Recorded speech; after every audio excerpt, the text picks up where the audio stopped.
Government shutdown tomorrow? Sure is looking that way. I don't even know where to start, so I guess I'll start with the facts, as I always do. A vote to keep the government open just failed in the United States House of Representatives. Because of the way Speaker Johnson brought the bill up, it needed 2/3 of the House to vote yes. The final vote was 174 to 235. 38 Republicans and 197 Democrats voted no. 172 Republicans and 2 Democrats voted yes. 1 lawmaker voted present, and 20 members did not vote at all.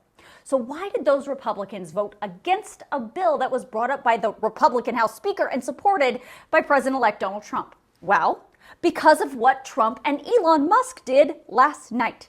See, the fact is, as I've been reporting for months, Democrats and Republicans have been working on a bipartisan deal to keep the government open. When they failed to do their job in September, lawmakers kicked the can down the road until December 20th. Well, December 20th is tomorrow. That is the day the government will shut down unless Congress comes up with a deal that is passed in both the House and the Senate to keep the government open. And as I just said, that vote failed in the House. This week, Speaker Johnson announced he had made a deal to keep the government open. That deal was agreed on by Democrats and Republicans in the House and the Senate. We were good to go. But as I reported in this video last week, that deal was for a continuing resolution to keep the government open under status quo funding through March 14th of 2025. For the record, Republicans hate continuing resolutions, so Speaker Johnson was counting on Democrats to get this bill over the finish line and keep the government open.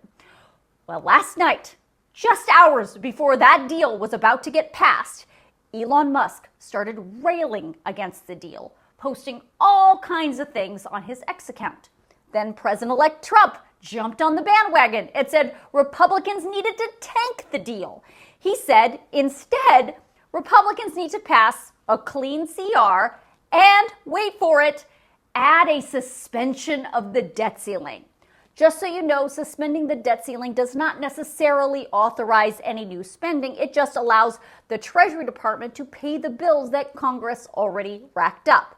But there's a bit of a double standard here. Shocking, I know.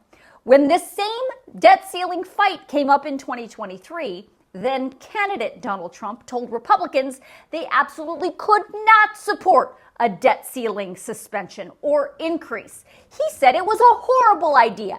And because of his opposition at the time, we almost had the very first default on our national debt. Now that Trump is about to take office and the debt ceiling deadline is going to fall in his term, he now has changed his tune and he wants Republicans to just suspend the debt limit until January 30th of 2027. Trump said on his social media page that any Republican who voted against that would be primaried.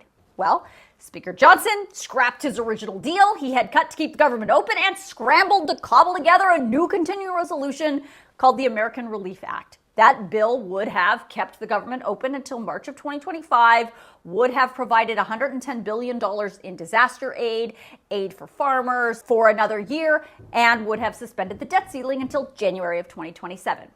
Obviously, Democrats said that's not the deal they agreed to. They're cool with the CR, but that whole debt ceiling thing came out of nowhere and was not part of what they negotiated.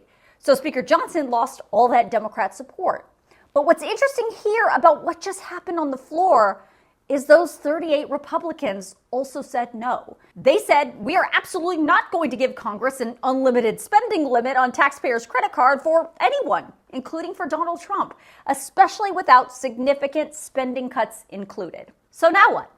Who knows? I'll have to keep you posted, but time is ticking and the government is shutting down at 12:01 a.m. on Saturday morning.